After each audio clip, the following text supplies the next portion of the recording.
The biggest challenge for me came in terms of search for my own identity, because I was raised in a culture that defines everybody by the role. You know, first and foremost, I was expected to be a good daughter. You know, I couldn't let my family down. My behavior reflected my family. So, you know, as the eldest child, you know, of certain family, I was expected to behave a certain way.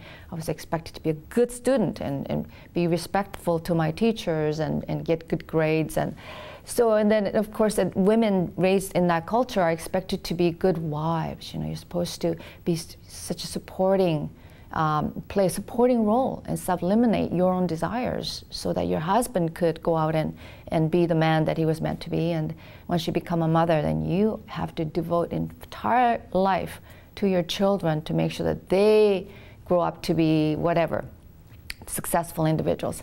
So for me, the biggest challenge was, as I was still raising my family, my young children, I was really torn. I was just so torn because I thought, you know, this is my responsibility to be, particularly good mother to my children.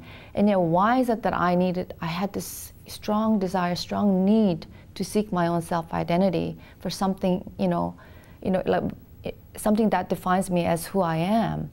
So I went through, I would say, that was the hardest part for me. Maybe women can do it, where they do everything all at once and still, you know, look, you know, fairly sane and have still a good personal life on top of it all. But for most women, I say, you know what? Don't spend a lot of time agonizing and having guilt, because I did that. Don't do it. It doesn't serve anything. Just at each point in your time, decide what your priorities are, and make conscious decisions around that. Because just because you put your career on a hold for 5-10 years doesn't mean you won't ever have a career to come back to. I think the world is different now.